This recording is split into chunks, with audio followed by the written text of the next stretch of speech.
Muito obrigado, prezado ouvinte, por nos acompanhar nessa jornada de estudos a respeito do fim dos tempos. No primeiro estudo falamos a respeito de um resumo dos acontecimentos dos tempos finais. No segundo estudo abordamos a questão de princípio das dores, onde vimos que uma série de sinais precisa se cumprir ainda no tempo da igreja aqui na Terra, e vão aumentando de intensidade cada vez maior. Haverá, então, principalmente a manifestação do anticristo, a apostasia, depois o arrebatamento, e finalmente o anticristo será revelado quando ele publicamente assume o seu poder. E vimos também que ele vai conseguir a adoração de grande parte da população do mundo. Vimos que Jerusalém será o palco principal de muitos acontecimentos na época final. E hoje já Jerusalém ocupa grande parte das atenções. Mas hoje queremos falar então a respeito de sedução por sinais e milagres. Há muitos movimentos milagreiros em nossa época. A Bíblia fala sobre 3 períodos de muitos sinais, e o primeiro foi no tempo de Moisés. Na época de Moisés, os sinais foram feitos para provar que Deus é o Senhor. Nós lemos a respeito de Moisés falando com o faraó, e ele disse amanhã, e Moisés disse, seja conforme a tua palavra, para que saibas que ninguém há como o Senhor nosso Deus. Então os sinais no tempo de Moisés foram para provar que Deus é o Senhor, inclusive na terra do Egito. Depois a Bíblia nos fala sobre uma segunda época de sinais, no tempo de Jesus, para provar que Jesus é o Messias enviado por Deus.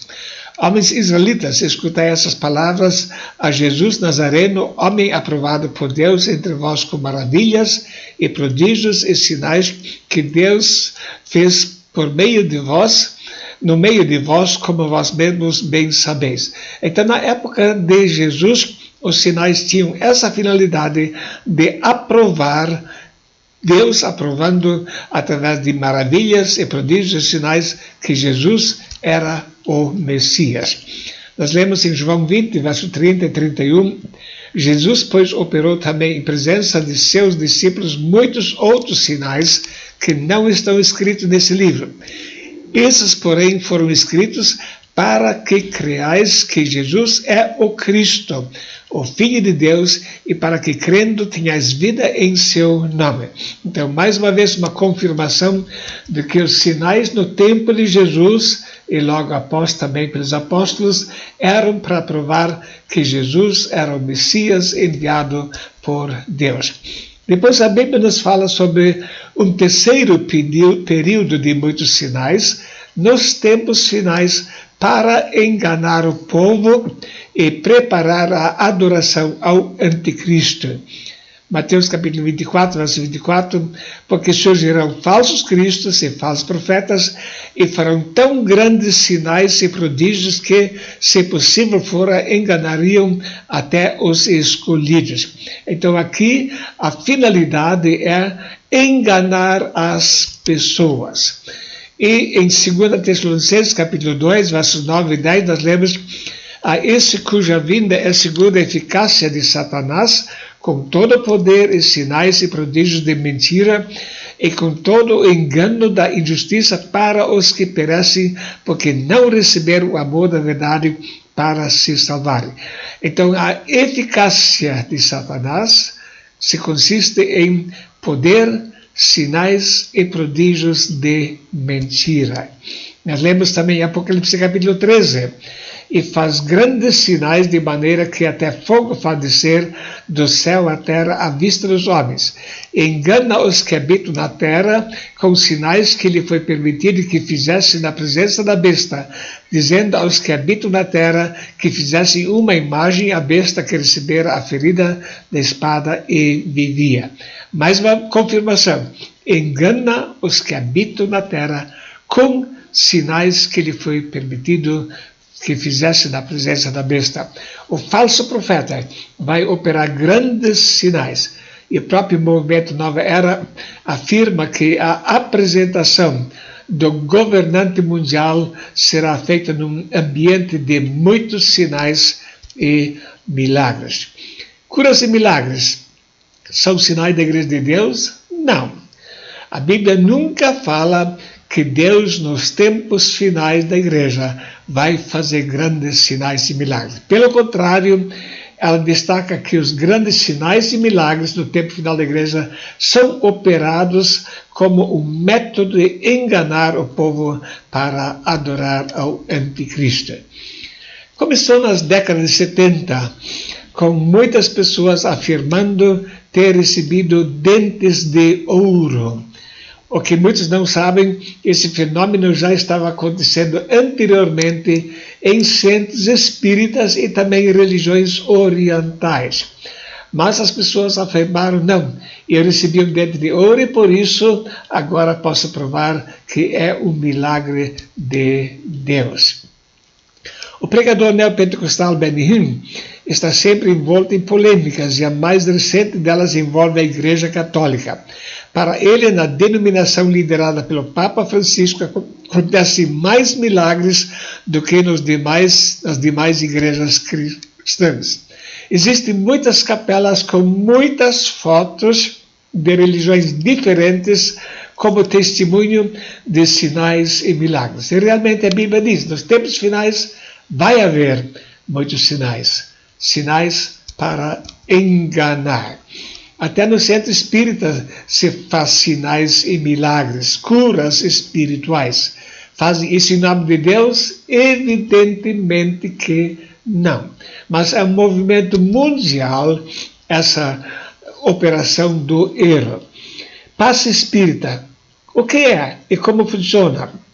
No Espiritismo, o passe espírita é a doação de fluido cósmico universal, fluido espiritual e fluido magnético de uma pessoa para outra, doador e receptor. Então, fluido cósmico. O que vem a ser isso? Eles afirmam que os grandes mestres estão no cosmos.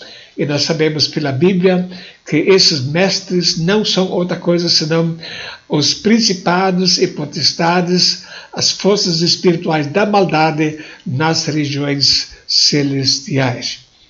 Preto Velho, Eduardo, agradeço por uma graça recebida. Foi de Deus? Claro que não. Eles querem demonstrar que todas as religiões têm o mesmo Deus. E por isso, tantos milagres em tantos ambientes diferentes.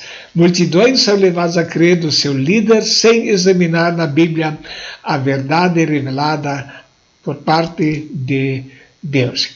Então, há grandes movimentos onde se faz práticas que nada têm a ver com o ensinamento da palavra de Deus. Igrejas que se dizem evangélicas usando sal grosso, a mesma forma como as igrejas do ocultismo, dizendo que isso protege a pessoa da influência do mal.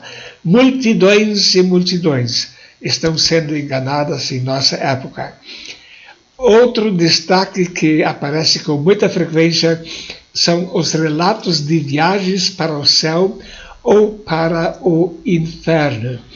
O menino relatou que foi para o céu e voltou trazendo novas mensagens. Porém, antes da morte dele, ele confessou que era tudo mentira. Outras pessoas também ficam explicando que foram para o céu, falaram com Deus, falaram com Davi e voltaram trazendo nova mensagem. É tudo mentira. A pessoa, se ela fosse realmente para o céu, não iria contar nada, porque o apóstolo Paulo, que realmente foi arrebatado até o terceiro céu, ele disse que viu coisas as quais não é permitido ao homem falar. Deus não manda nenhuma mensagem nova. Isso é tudo puro engano. Outras pessoas ainda dizem até que foram para o inferno. Eu não duvido que vão para lá ainda. Mas se fosse para lá, teriam ficado lá. Não existe esse tipo de turismo infernal e nem celestial. Uma pessoa contou no seu testemunho que foi para o inferno, lá tinha uma grande mesa com toalha branca para uma refeição, para um banquete, para uma assembleia, e veio uma linda moça, trouxe um copo de água para refrescar um pouquinho, porque o ambiente era meio quente. Imagina, no tempo quando o rico foi para o inferno, ele nem recebeu o privilégio de um dedo molhado na água para refrescar a língua. Agora estão propagando que já existem moças lindas servindo copo de água para refrescar.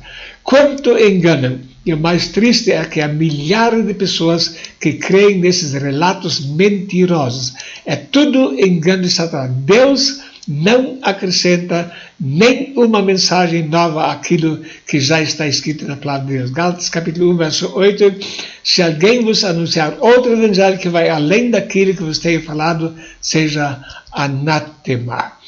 Aparecem também os falsos cristos e, infelizmente, há pessoas que creem que são realmente, ou falsos profetas, como Davi já fez um monte de profecias que falhou, não se cumpriu, mas ele continua se intitulando como sendo o profeta de Deus. Ou mesmo anticristos.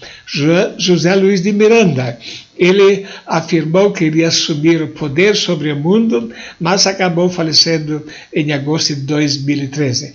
E também ele tinha muitos seguidores, até pessoas com tatuagem de 666, afirmando que isso é um sinal de prosperidade.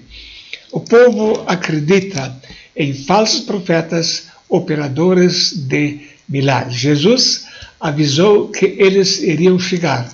Eles estão ali, em todo canto, e há milhões de pessoas indo atrás dos seus ensinamentos. E até há pessoas que já estão adorando outros, como aqui na Turquia. Muitos estão dizendo que ele é o precursor do Messias, ou o próprio Messias que deve chegar. Então vão, beijam os pés dele e adoram ele como sendo Deus.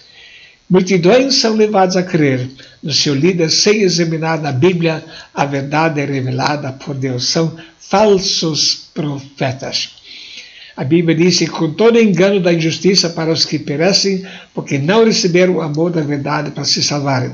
E por isso Deus lhes enviará a operação do erro para que creiam na mentira. Pelo fato que essas multidões não têm amor à verdade, não buscam exclusivamente as Escrituras, Deus lhes manda como punição a operação do erro e creem na mentira.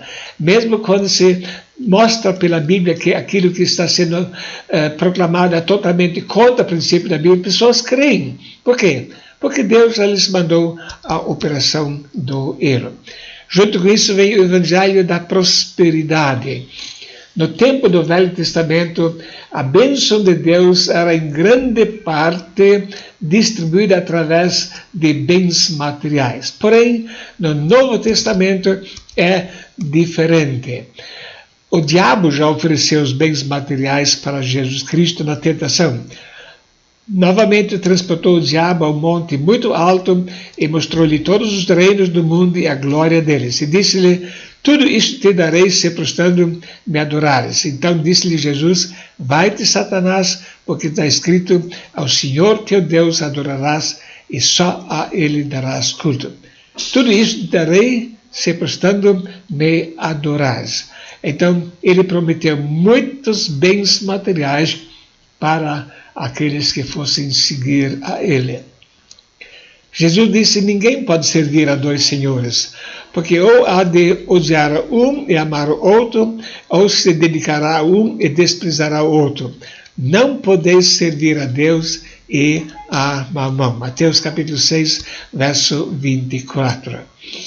Em Lucas lemos: e disse-lhes: acautelai-vos e guardai-vos da avareza, porque a vida de qualquer não consiste na abundância do que possui. Em 1 Timóteo 6, 5 a 8, perversas contendas de homens corruptos de entendimento, privados da verdade, cuidando que a piedade seja causa de ganho. Aparta-te dos tais, mas grande ganho é a piedade com contentamento, porque nada trouxemos para esse mundo e manifesto é que nada podemos levar dele. Tendo, porém, sustento e com que nos cobrirmos, estejamos com isso contentes. Então, homens corruptos estão usando o Evangelho, a piedade, como meio de enriquecer, diz a Bíblia. E por avareza farão de vós negócio com palavras fingidas, sobre as quais já de largo tempo não será tardia a sentença e a sua perdição não dormita. Então as pessoas são avarentas e farão negócio com palavras fingidas, extorquindo o dinheiro do povo, comprando fazendas para si e assim por diante. Um alerta. Nem todo que me diz Senhor, Senhor, entrará no reino dos céus, mas aquele que faz a vontade de meu Pai que está nos céus. Muitos me dirão naquele dia, Senhor, Senhor, não profetizamos nós em teu nome não expulsamos demônios, em teu nome não fizemos muitas maravilhas, então lhes direi abertamente, nunca vos conheci, apartai-vos de mim, vós os que praticais a iniquidade. Mateus 7, 21 a 23. Notem, essas características estão muito difundidas em nosso meio. Profecias, milagres, expulsar demônios. E o que diz a Bíblia? Essas pessoas acreditam que são salvas, mas não são. E no fim Jesus vai dizer, nunca vos conheci, apartai-vos de mim, vós os que praticais a iniquidade. Algumas verdades que devem ficar bem claras na nossa mente. Em primeiro lugar, Deus não vai dar nenhuma nova revelação ou profecia. Assim como já vos dissemos, agora de novo também vos digo, se alguém vos anunciar outro evangelho, além do que já recebestes, seja anátema, Gálatas 1, verso 9. Então, se uma pessoa vai trazer um evangelho falando que recebeu uma nova revelação, é uma pessoa que está debaixo da maldição. Deus não manda nenhuma revelação nova.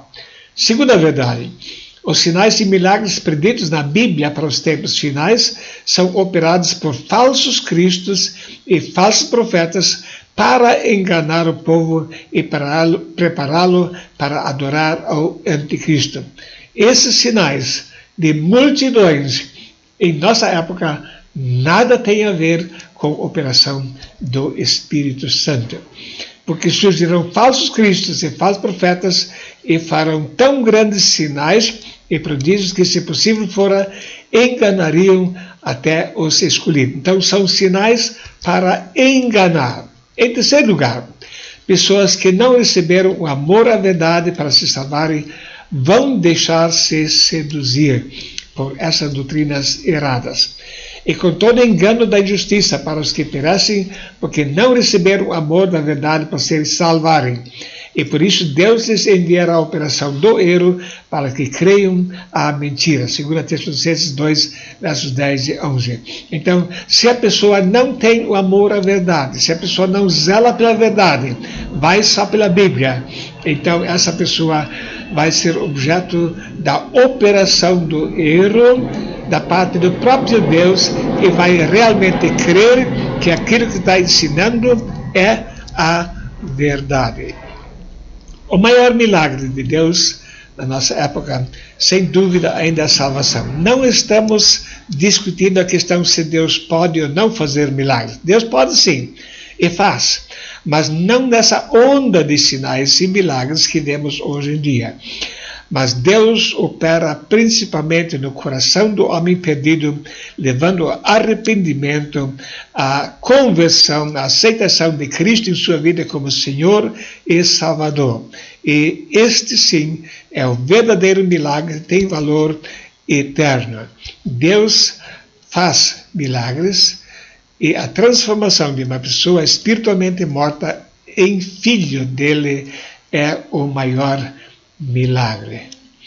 No próximo estudo, queremos estudar a respeito de Israel nos tempos finais, vendo sobre vitórias e derrotas que esse povo tem sofrido na história. Prezado amigo, quando nós falamos essas verdades, não o fazemos para agredir, mas para ajudar qualquer pessoa. Muitas pessoas estão no engano, crendo em coisas, em revelações que nada tem a ver com a operação de Deus. Como vai ser triste quando essas pessoas vão ouvir de Jesus: apartai-vos de mim, eu não vos conheço. Não queremos que ninguém se perca, por isso é necessário apresentar essas verdades para que o Evangelho possa ser compreendido e praticado na vida de cada um.